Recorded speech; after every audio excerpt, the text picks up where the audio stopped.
Bismillahirrahmanirrahim. Assalamu alaikum. Welcome to my channel Education Matters. Our today's topic is poem number 9, The Feed by Mr. Ahmad Nadeem Qasmi. And in our today's lecture, we will discuss about this poem, The Feed, but not only this, but we will inshallah ta'ala also discuss a few of the things related to the background of the poet as well. Now, very quickly about the poet. He was born on November 20th, 1916 in a village near Khushab. This is a significant aspect to actually discuss because the birth of a specific poet or a literary critic or a writer or a dramatist is highly important. उसकी वजह ये है कि किसी भी poet का जो time period है वो इसलिए ज़्यादा सिग्निफिकेंट है क्योंकि उसकी जो सेंसिबिलिटी है, उसका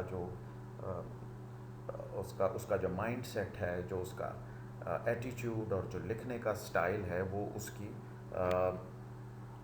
उस जगह पर, उस टाइम पीरियड में, उस इलाके में मौजूदगी से बहुत ज़्यादा अफेक्ट होता है. इसकी रीज़निंग ये है because poets are generally, or for that matter any writer or a dramatist, they are generally considered super sensitive people. And when I say super sensitive, they actually are very much इस तरह कह लीजिए कि वो बहुत ज़्यादा affect होते हैं.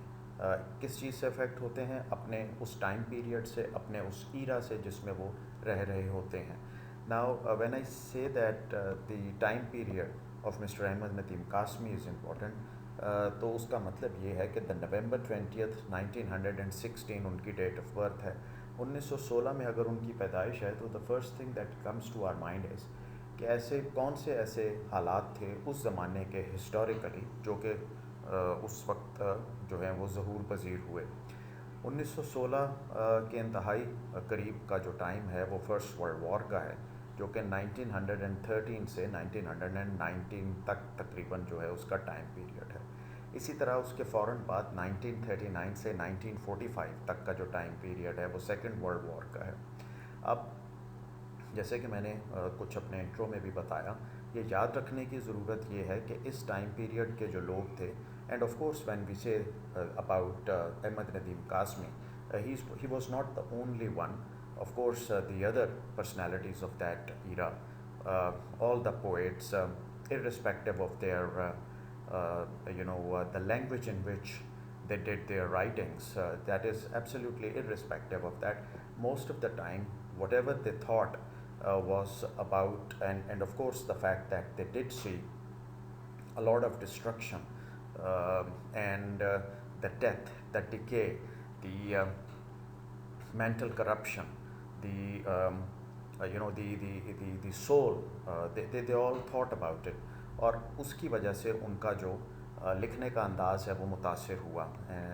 तो ये जिस तरह मैंने कहा कि ये उसका जो टाइम पीरियड है वो एक मैटर करता है. ऑफ कोर्स वो जिस एरिया में है वो भी मैटर करता है.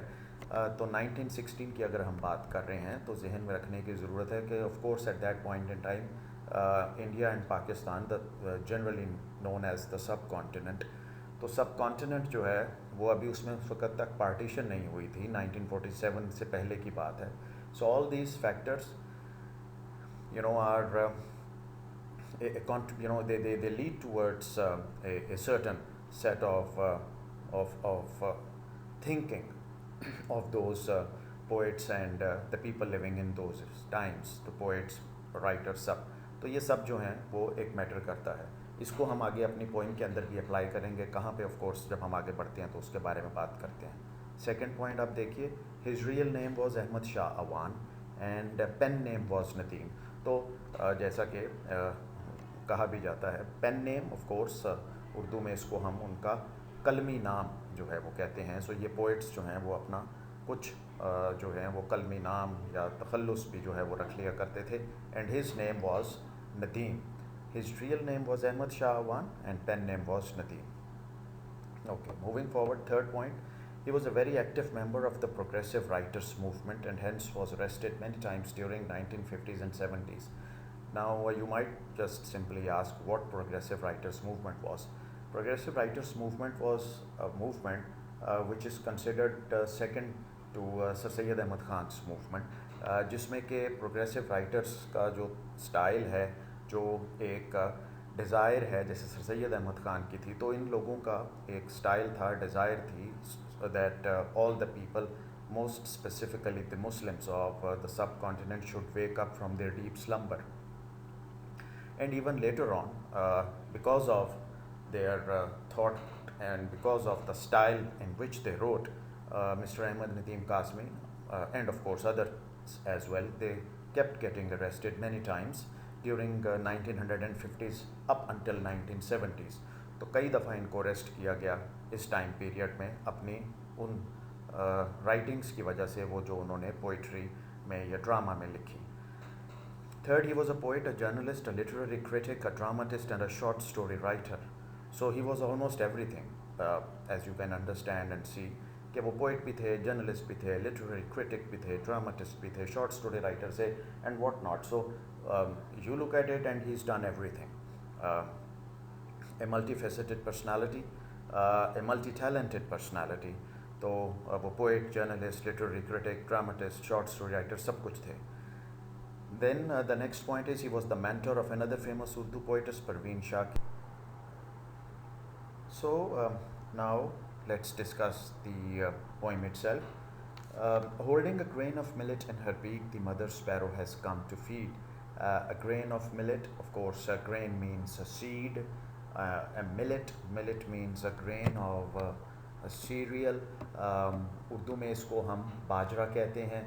So holding a grain of millet in her beak का मतलब ये है कि जो मदर स्पैरो है वो अपनी चोंच में एक बाजरे का दाना जो है वो लेकर आई है. The mother sparrow has come to feed, it's a clear indication. और वो इंडिकेशन ये है कि वो अपनी औलाद की लिए जब आई है तो औलाद जो है वो भूखी जो है वो है वहाँ पे, और वो उनको खुराक देने, खाना खिलाने जो है वो आई है. So the mother sparrow has come to feed. The mother sparrow has come to feed का मतलब ये है कि वो उसको खुराक देने, खाना खिलाने आई है और उसकी चोंच में एक दाना है, जो बाजरे का दाना जो वो लेकर आई है. The young ones are so tiny and small from head to toe they are beaks when they cry. The young ones are so tiny and small. Tiny means of course small, छोटे size में, minor.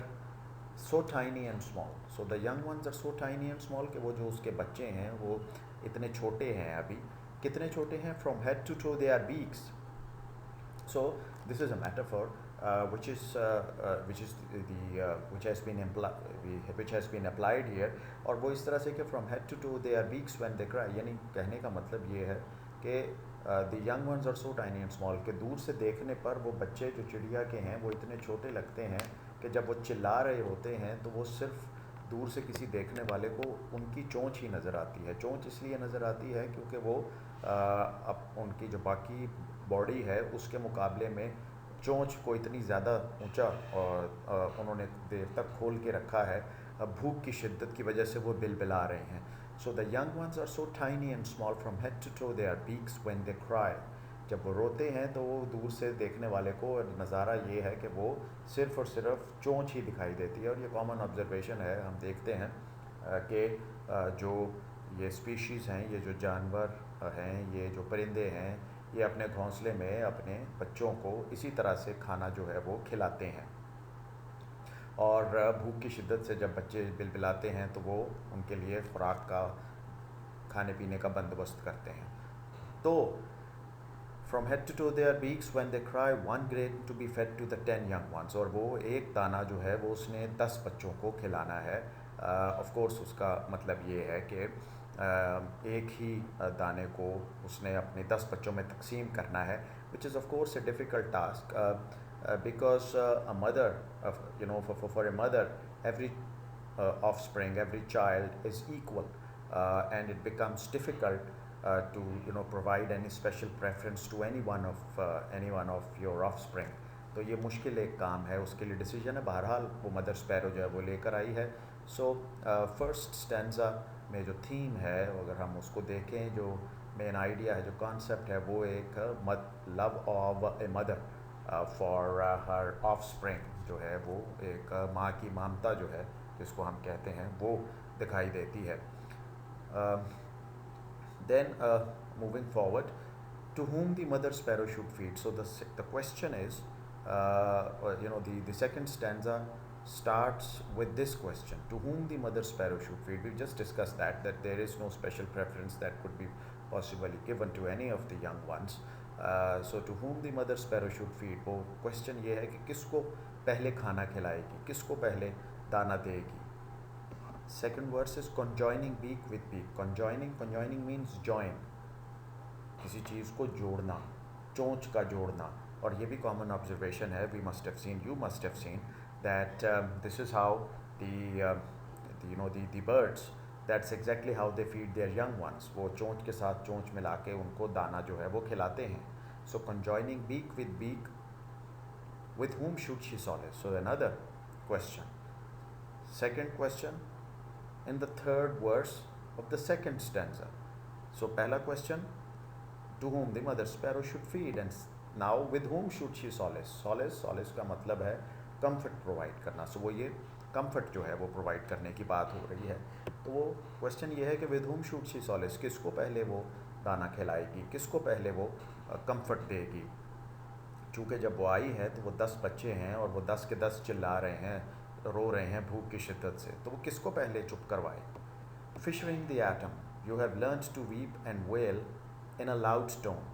फिशरिंग the atom, so fissuring the atom का मतलब, fissuring basically एक process है, it's a process of splitting और dividing something, किसी चीज़ को तकसीम करना। तो fissuring the atom, you have learn to weep and wail in a loud tone. तो वो ये कहती है कि फिशरिंग द एटम वाली बात है, इसका मतलब ये है कि वो उस दाने को तकसीम करना है बराबर में, और उस दाने को तकसीम करके जो है वो उसने प्रोवाइड करना है। You have learn to weep and wail in a loud tone, and she thinks के weep and wail, weep of course we are familiar, जिसका मतलब रोना है, और वेल का मतलब भी यही है, जिसका एग्जैक्ट मीनिंग ये है टू क्राई और weep in a loud tone, बुलंद आवाज़ में चीखना चिल्लाना।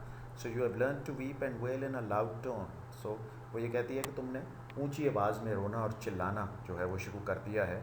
बच्चे बड़े हो रहे हैं, ग्रो कर रहे हैं, और उसी तरह say that is the reason why they have started to weep and wail in a louder tone as compared to the past when they were younger ones. So they have started to weep and wail, and yes, weep and wail, this is alliteration here when it comes to the literary devices in the poem.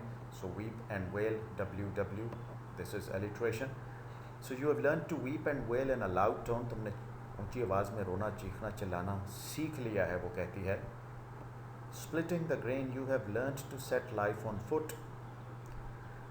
Splitting the grain, split means divide करना, तकसीम करना। So splitting the grain, you have learned to set life on foot. So now she believes that they, the fact that they have started to grow and they have become grown-ups, so to speak.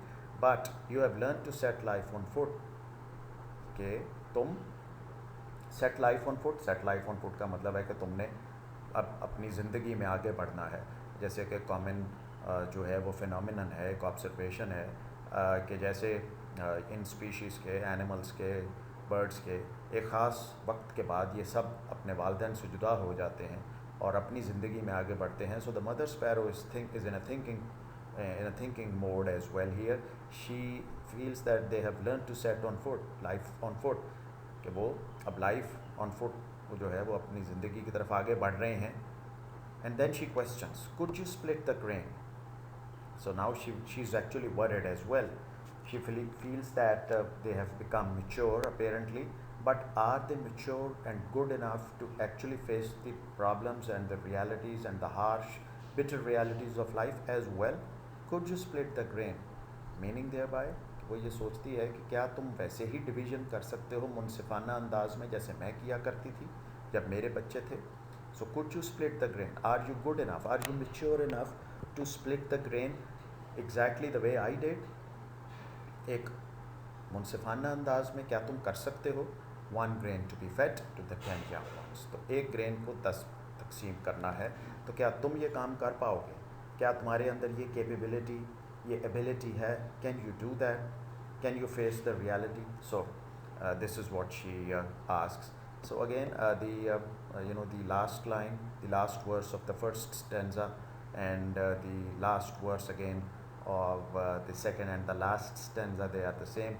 But the fact is कि first वाले में वो खुद से respond कर रही है, second वाले में वो अपने बच्चों के मुतल्लिक सोच रही है कि 1 grain to be fed to the 10 young ones. So there we come to the end of this poem. But of course there are a few themes that need to be discussed. Let's discuss those themes as well. So these are the discussed themes. पहला हम already कर चुके हैं, love of a mother for her offspring, जो कि first stanza में था, but of course in the second stanza as well. But apart from this one, that love of a mother for her offspring, there are other themes as well. For example, look at this one, the second theme, overpopulation. And overpopulation, as we know, is a major concern for the third world countries, and Pakistan, of course, is a progressing, country as well. तो ये एक major theme है. अगर आप recall करें तो हमने ये बात की थी कि पोइट्स की जो बैकग्राउंड के दौरान में कि वो किस तरह के आइडियाज़ और थीम्स को डिस्कस करता है. So here he is worried and thinking about the fact that overpopulation has become a menace for the third world countries. And of course not, and of course including Pakistan as well in that. So overpopulation, and one thing then leads to the other. If there is overpopulation, of course there is going to be shortage of food, which is our third theme, shortage of food due to ever increasing population. So if we look at it from whichever angle, we come to know that Mr. Ahmad Nadeem Qasmi has discussed, and most of the problems that hamper the progress of the third world countries, most specifically Pakistan. So overpopulation, shortage of food, and now the interesting part, this mother sparrow essentially is a symbol. And what type of a symbol is it? किसको symbolize करती है? It is Pakistan itself, the country. So Pakistan जो है वो symbolize, जो ये mother sparrow symbolise करती है. The love of a mother for offspring का मतलब, offspring here stands for the population of Pakistan, and population of Pakistan is increasing, and once the population of Pakistan is increasing it leads to the shortage of food. So everything is linked to the other, as I said. And of course, last but not the least, the abuse of atomic energy. If you look at it, and if you go back to the point where fissuring the atom was discussed. So fissuring the atom, the first atomic bomb that mankind eventually used was in 1945 when the twin cities of Japan, Nagasaki and Hiroshima, and hence the poet apparently seemed to criticize that the amount of money that is spent, the billions of dollars that are spent for the development of in the nuclear technology, but he seems to criticize that, and he feels, और वो ये चाहते हैं कि ये जो सब amount है, ये जो सब पैसे हैं, that should be used for the welfare of the masses, for the welfare of the people. तो वो क्योंकि थर्ड वर्ल्ड कंट्रीज़ के ऊपर की जो इकॉनमी है वो इस तरह की तमाम चीज़ों के मुतहम्मिल नहीं हो सकती, तो वो एक इस चीज़ को भी उन्होंने क्रिटिसाइज़ किया है, the abuse of the atomic energy. So these are few of the themes that the poet has discussed here. Then of course glossary. ये हमने 7 वर्ड्स और synonyms डिस्कस किए थे, but let's very quickly discuss these as well again. Grain means a seed. Millet is a grain of a cereal or actually a plant as well. A plant it is. Tiny is small and or mini. Conjoining is joining together or combining. Solace is to provide comfort. Fissuring is a process of separation or dividing something.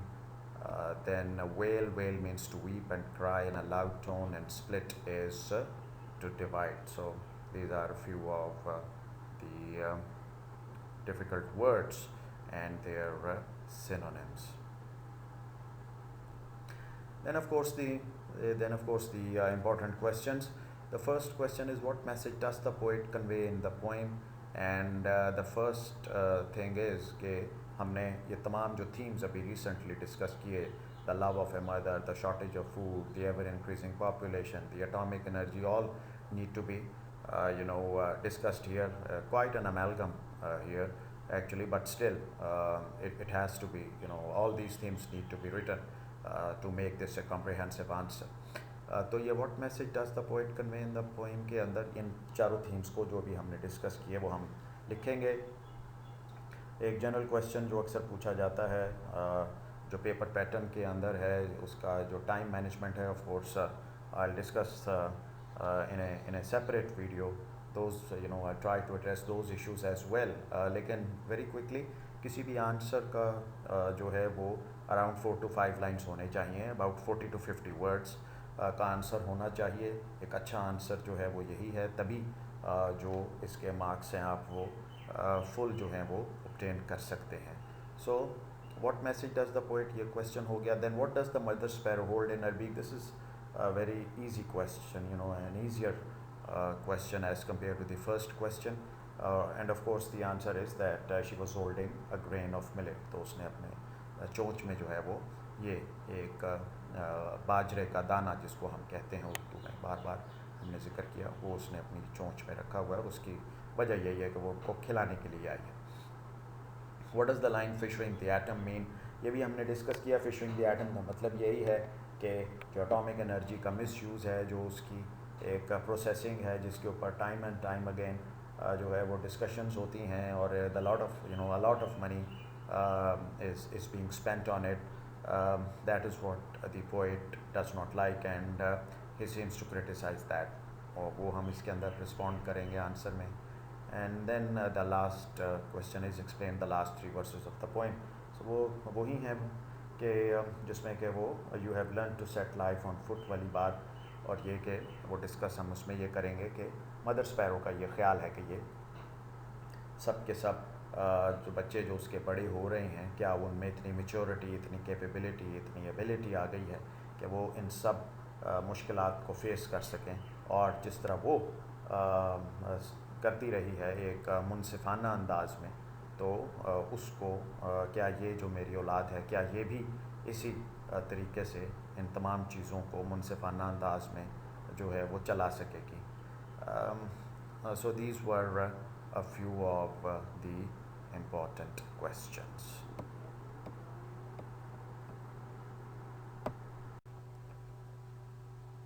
So this is it, and thank you very much for watching.